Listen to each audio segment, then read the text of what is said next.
Hello, mga ka-miles. Kamusta po kayong lahat? Ah, habang ako'y nagpapahinga, ako'y napaisip. Pinagmamasdan ko yung mga bahay dito. Ayan. Welcome po sa aking channel, Miles 21 Official Vlog. At ayan, tayo po ay nandito sa aking trabaho. Pakita ko lang sa inyo. Ayan po.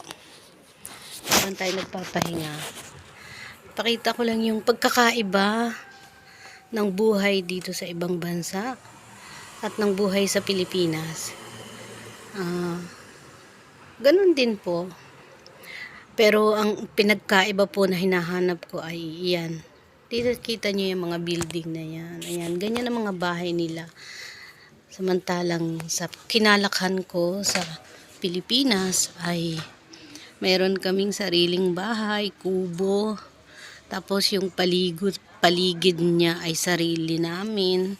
Pwede kang magtanim ng mga gulay-gulay. Samantalang dito, ayan, yan po mga terrace na yan. Yan lang ang pag-aari nila. Pero yung building hindi kanila.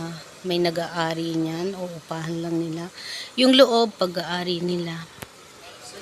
Pero, pagdating mo ng labas, hindi mo na sarili. Yun ang pagkakaiba ng namumuhay dyan sa atin sa Pilipinas. Na nasa bukid ka, malaya ka makakakilo sa labas at loob ng bahay mo. Kahit pa yung bahay mo ay kubo. Napaisip lang po. At ayan, maganda nga ang lugar. Pero dahil tayo ay Pilipino, hinahanap pa rin natin yung sariling atin, yung paglabas mo ng bahay, malaya ka kahit nakatsinelas ka, okay lang. Walang pupuna sa'yo na bakit ka nakatsinelas. Dito medyo nakakahiyang lumabas ka ng nakatsinelas o kaya yung nakasando ka lang kung ano, nakakaano kung lumabas. At ayan, ito ako. Ayan, ito yung trabaho ko dito. Ayan, kaya po napakalaki ng pagkakaiba ng buhay at ang bahay. Malaki ang pagkakaiba. Siguro ngayon nasi-civilize na sa Pilipinas, sa Maynila, mga building na naglalakihan. Pero sa probinsya, sarap pa rin mamuhay dahil yung labas ng bahay mo, sarili mo, tapos malaya ka makakapagtanim-tanim na makakamiss po yung ganun. At dito naman, ito lang terrace na to, sarili nila. Pero pag lumabas ka ng building, hindi mo na sarili yun. Yun lang yung aking gustong ipaabot sa inyo. Wala lang, napaisip lang po. Napaisip. At dyan sa building na yan, may mga kapwa Pinay tayo na nagtatrabaho din na katulad natin, OFW. Doon sa kabila, meron din. Ayun doon. Yan po. Yun lang, mga ka-miles. At yan, nandito ako. Napaisip lang. Ito yun.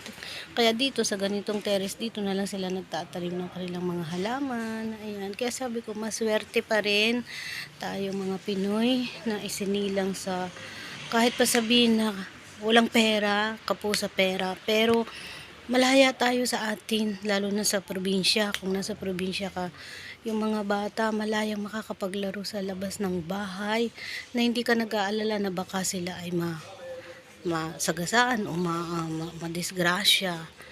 Yun. So ayun po, ang ganda ng mga building dito. Ang ganda. Ayan, katulad po ng isa na yun. Ayan.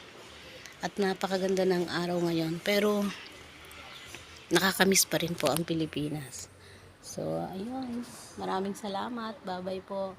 God bless you all. At thank you sa pagsubaybay, pagsuporta sa aking Miles 21 official vlog na channel. Bye-bye po. God bless you all. Thank you. At nakalimutan ko pala, nais ko pong pasalamatan ang lahat ng mga bago kong subscriber. Cellphone lang po kasi ginagamit ko at hindi pa ako masyadong sanay, marunong sa pagbablog. Nais ko pong pasalamatan si Sir Aspel Roma at ang kanyang team sa patuloy na pagsuporta at pagtulong sa akin. Maraming salamat po.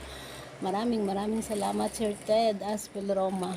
Hindi ko po kayo makakalimutan. At sa mga bagong subscriber, I love you all. Bye-bye. God bless you all.